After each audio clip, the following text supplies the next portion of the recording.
So how the process works in TDD is something like this. So you write a test case or test, okay? Then you basically run it, okay? Obviously my test will fail. Yes or no? Are you all alive? Yes. Thank you.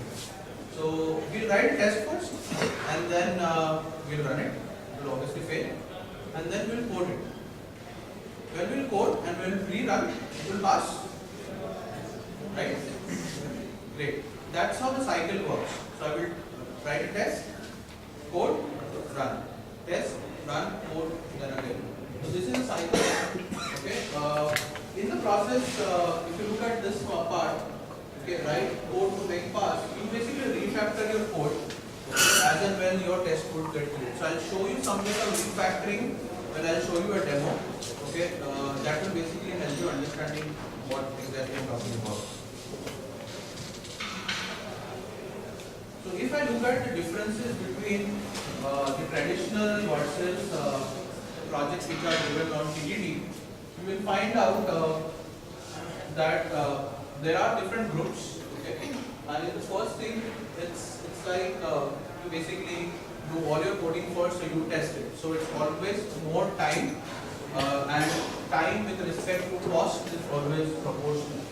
Okay. Second thing, when I will basically start writing test first and then start writing code, okay, I find less defects. Is it understandable? Okay, what I'm talking about.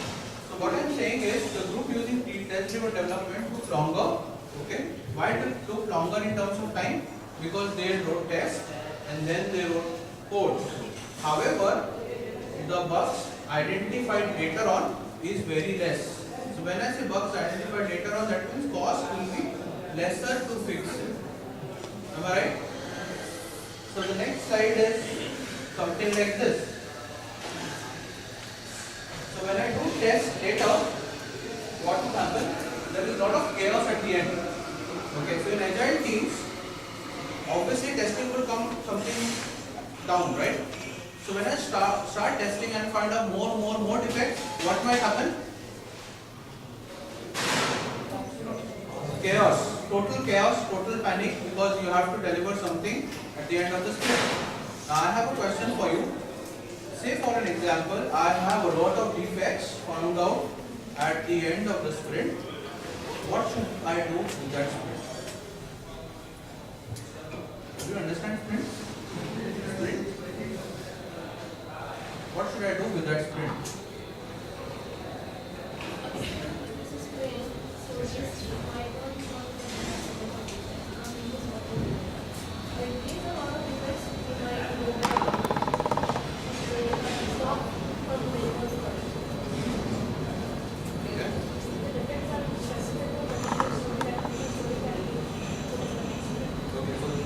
You are saying that there are a lot of stories, okay?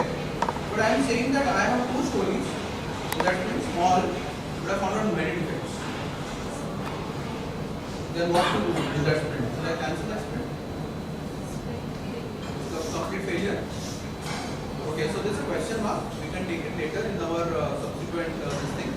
Another thing with this is sometimes what happens, there's a lot of chaos happening in the agile team at the end. And you basically ask the client that no, we require another sprint to basically complete it. Okay, you put that in the backlog. The client said I don't have any budget. Then in that condition, what you would do? These are some questions. We can post it in our blog or LinkedIn and we can basically discuss. Okay, but this is a question that you should ask. What should I do? So what I'm trying to tell you here is, when I do test-driven development, I write a lot of tests here, okay, and then basically at the end of the deadline I have to basically I find less defects and it's completely shippable at this point of time.